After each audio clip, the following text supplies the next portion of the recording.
നമ്മുടെ അൻസാരി ഉണ്ടല്ലോ, നമ്മുടെ അൻസാരി ഉസ്താദ് ആലപ്പുഴയുള്ള എന്തു പറ്റി? പിന്നെ മറ്റേ ചാരിറ്റി എന്നും പറഞ്ഞ് ചേട്ടന് ഇരിപ്പുറയ്ക്കുന്നില്ല എന്നങ്ങ് പറഞ്ഞ് തീർക്കങ്ങോട്ട്. ഈ ഹിന്ദുക്കളെ അപരാധിച്ചുകൊണ്ട് നടന്ന് തീവ്രവാദവും ചെയ്തുകൊണ്ട് നടക്കുന്ന ആ മോൻ ഏതെങ്കിലും പാവത്തങ്ങൾക്ക് വേണ്ടിയിട്ട് അൻസാരി ഉസ്താദ് ഒരു വീഡിയോ ചെയ്ത് കൊടുക്കുമ്പോൾ അത് ഹിന്ദുക്കളെ അപരാധിച്ചുകൊണ്ട് നടക്കുകയാണ്. ഇന്ന് അപരാധിച്ചുകൊണ്ട് നടക്കാത്ത ചേട്ടൻ എന്നാ ഒന്ന് ചെയ്തു കൊടുക്കുക, വന്ന് പറ്റുമോ? സഹോദരങ്ങളെ, 1 രൂപയെങ്കിൽ 1 രൂപ തന്ന് സഹായിക്കാൻ കഴിയുമെങ്കിൽ അങ്ങനെ, അല്ലാത്തവർ ഈ പോസ്റ്റ് ഒന്ന് ഷെയർ ചെയ്താലും മതി. ഞങ്ങളിവിടെ ഒരുമിച്ച് കൂടിയിരിക്കുന്ന എൻ്റെ സമീപത്ത് നിൽക്കുന്നത് ചന്ദ്രപ്പൻ ചേട്ടനാണ്. ഇദ്ദേഹത്തിന്റെ മകൾ ശ്യാമ 28 വയസ്സുകാരിയാണ്. വൃക്കകളും തകരാറിലായിപ്പോയി. ഇപ്പം അൻസാരി ഉസ്താദ് ആ ഒരു കൊച്ചിൻ്റെ വീഡിയോ കാണിച്ചായിരുന്നല്ലോ, നമ്മളെല്ലാം കണ്ടതാണ്. ഇതേപോലെ വീഡിയോ ചെയ്ത് മറ്റുള്ളവരിലേക്ക് എത്തിച്ചേരുമ്പോഴാണ് നമ്മളെപ്പോലുള്ള ആൾക്കാർ ഓരോരുത്തരും ആ വീഡിയോ കണ്ട് നമ്മളെക്കൊണ്ട് പറ്റുന്ന സഹായങ്ങൾ ചെയ്തു കൊടുക്കുന്നത്. അങ്ങനെ തന്നെയാണ് എല്ലാ ആൾക്കാരും ചെയ്യാറുള്ളത്. ഏകദേശം 20,000 രൂപ സാലറി ഉള്ള ഒരു മനുഷ്യനാണ് അൻസാരി ഉസ്താദ്. അദ്ദേഹത്തിൻ്റെ പരിമിതികളുണ്ട് സഹായിക്കുന്നതിന്. പിന്നെ അദ്ദേഹം വന്ന് വീഡിയോ ചെയ്ത് കൊടുത്ത് പറ്റുന്ന ആൾക്കാരെല്ലാം സഹായങ്ങൾ ചെയ്തിട്ടാണ് ഇതേപോലുള്ള കുട്ടികൾക്ക് വേണ്ടിയിട്ട് വലിയൊരു സംഖ്യ ഉണ്ടാക്കാൻ പറ്റുന്നത്. അത് സോഷ്യൽ മീഡിയ ഒന്നടങ്കം ഏറ്റെടുത്തൊരു കാര്യം തന്നെയാണ്. കാരണം ഇതേപോലുള്ള കുഞ്ഞുങ്ങൾക്കൊരു വീഡിയോ ചെയ്ത് കൊടുക്കുമ്പോഴാണ് എല്ലാവരും കണ്ട് നമ്മളെക്കൊണ്ട് പറ്റുന്ന സഹായങ്ങൾ ആ കുടുംബത്തിന് വേണ്ടിയൊക്കെ ചെയ്തു കൊടുക്കുന്നത്. അല്ലേ? ശരിയല്ലേ പറഞ്ഞേ? നമ്മുടെ അൻസാരി ഉണ്ടല്ലോ, ഇപ്പം പിന്നെ മറ്റേ ചാരിറ്റി എന്നും പറഞ്ഞ്. എൻ്റെ പൊന്നു സുഹൃത്തെ, ഞാനൊരു കാര്യം ചോദിച്ചോട്ടെ. അൻസാരി ഉസ്താദിനെ നിങ്ങൾക്ക് ആർക്കും പിടിക്കുന്നില്ല എന്ന് നമുക്ക് മനസ്സിലായി. അദ്ദേഹം എന്തെങ്കിലും ഒരു വീഡിയോ എടുത്ത് പോസ്റ്റ് ചെയ്ത് കഴിഞ്ഞാൽ അതിനെ റിയാക്ട് ചെയ്ത് അദ്ദേഹത്തിനെ മോശമായിട്ടാണ് നീയൊക്കെ ചിത്രീകരിക്കുന്നത്, അല്ലേ? നമുക്കറിയാവുന്ന കാര്യങ്ങളാണ്. നമ്മൾ പല കാര്യങ്ങളും സോഷ്യൽ മീഡിയ കൂടെ കാണുന്നതാണ്. എന്തൊരു വീഡിയോ ഇട്ടാലും കുറേ നിന്നെ പോലുള്ള കുറേ ടീമുകളുണ്ട് അങ്ങ് ഏറ്റെടുത്തിട്ട് അങ്ങ് റിയാക്ടിങ്. എന്തുവാടാ ഇതൊക്കെ? ഒരു മനുഷ്യനായിട്ടെങ്കിലും നീയൊക്കെ ജീവിക്ക്, അത്രേ പറയാനുള്ളൂ. കൂടുതലൊന്നും പറയല്ലോ. മനുഷ്യനായിട്ടെങ്കിലും കാണും, നീയൊക്കെ മനുഷ്യനായിട്ട് കാണും.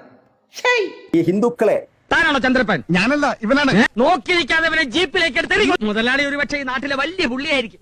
അങ്ങ് തിരുവനന്തപുരം വരെയും ഡൽഹി വരെയും ഒക്കെ കൈയും കാലും നീണ്ടു നിവർന്നങ്ങനെ കിടക്കുന്നുണ്ടാവും. എന്ന് വെച്ച് അതങ്ങാനും എടുത്ത് യൂണിഫോമിൽ തൊട്ടാലുണ്ടല്ലോ, വേഷം കൊണ്ട് ഞാനൊരു ഇൻസ്പെക്ടറാ, പക്ഷെ ദേഷ്യമെന്ന തനി അപരാധിച്ചുകൊണ്ട് നടന്ന് തീവ്രവാദവും ചെയ്തുകൊണ്ട് നടക്കുന്ന ആ എന്തായാലും നിന്റെ അത്രയും ഹിന്ദുക്കളെ അപരാധിച്ചുകൊണ്ട് നടക്കുന്നില്ല ആരും. അതെന്തായാലും മനസ്സിലായി. ഹിന്ദുക്കൾ എല്ലാവരും ഉണരണം കേട്ടോ. വേറൊന്നും കൊണ്ടല്ല. ഒരു അൻസാരി ഉസ്താദ് എന്ന് പറയുന്ന ഒരു മനുഷ്യൻ, അദ്ദേഹം പാവത്തുങ്ങൾക്ക് വേണ്ടി വീഡിയോ ചെയ്യുമ്പോൾ കുറേ സോഷ്യൽ മീഡിയയിൽ കുറേ ഹിന്ദുക്കളെ ഉണർത്താൻ നടക്കുന്ന കുറേ ടീമുകളുണ്ട്.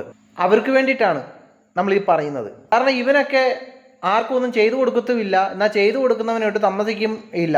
അങ്ങനെയുള്ള ടീമുകളാണ് ഇവനൊക്കെ. ഹിന്ദുക്കളെ ഉണർത്താൻ നടക്കുന്ന ടീമുകളാണ്. ഹിന്ദുക്കളെല്ലാവരും ഉണർന്നു തന്നെ ഇരിക്കുകയാണ്, കണ്ടുകൊണ്ടിരിക്കുകയാണെല്ലാം. പറഞ്ഞ മനസ്സിലായില്ലേ? എന്ത് മനുഷ്യനാണ് ഇവനൊക്കെ? ഹിന്ദുത്വ വേഴ്സസ് ഉസ്താദ്. ഈ സംവാദം യഥാർത്ഥത്തിൽ നമ്മൾ ഹിന്ദുക്കൾക്ക് ഗുണം ചെയ്യും. ഒരുപാട് പാവപ്പെട്ട ഹിന്ദുക്കളെ ഉസ്താദ് സഹായിക്കും. അതോടൊപ്പം ഈ തീവ്ര ഹിന്ദുത്വ കാരണം ഒരു ഗുണവും നമുക്ക് ഹിന്ദുക്കൾക്കില്ല എന്ന തിരിച്ചറിവ് നമുക്കുണ്ടാകും. ഒരു മതത്തിലെയും തീവ്രത കൊണ്ട് ആ മതത്തിലെ ആൾക്കാർക്ക് ഒരു ഗുണവും ഉണ്ടായിട്ടില്ല. ഈ തീവ്ര ഹിന്ദുത്വയാണ് നമ്മുടെ രാഷ്ട്രപിതാവ് മഹാത്മാഗാന്ധിയെ കൊന്നത്. ഉസ്താദ് ഓരോ ദിവസവും അങ്ങനെ തീവ്ര ഹിന്ദുത്വയെ പൊളിച്ചെടുക്കുമ്പോൾ ഒരു ഹിന്ദുവായ എനിക്ക് അഭിമാനമാണ്. ഈ ഗോഡ്സേവാദികൾക്ക് അത് പറഞ്ഞാൽ മനസ്സിലാവില്ല.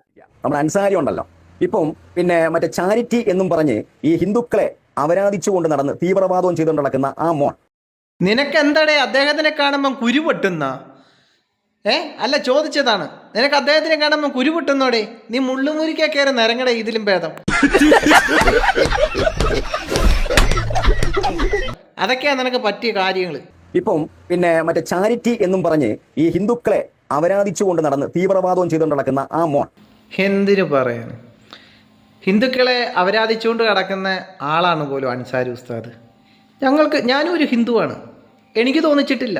ഞാൻ അദ്ദേഹത്തിനെ മനസ്സിലാക്കിയത് ഒരുപാട് നല്ല കാര്യങ്ങൾ ഹിന്ദുക്കൾക്ക് വേണ്ടിയിട്ട്, സുഖമില്ലാത്ത ആൾക്കാർക്ക് വേണ്ടിയിട്ട് ഓരോരുത്തർ വീഡിയോ ചെയ്യാൻ വിളിക്കുമ്പോൾ അദ്ദേഹത്തിൻ്റെ തിരക്കുകളും മാറ്റി വെച്ചിട്ടാണ് അദ്ദേഹം പോയി വീഡിയോ ചെയ്ത് കൊടുക്കുന്നത്.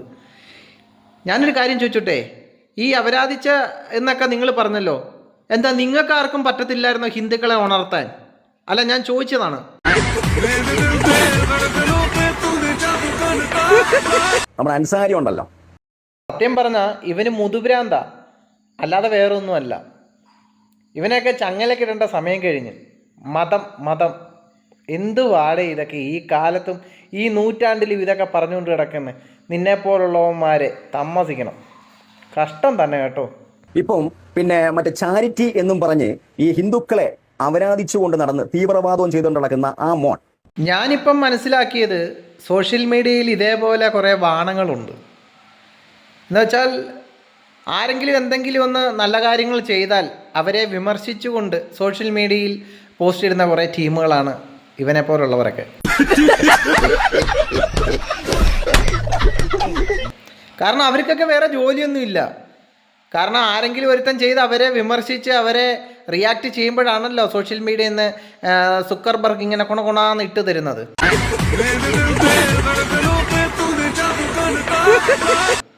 ഇല്ലേ?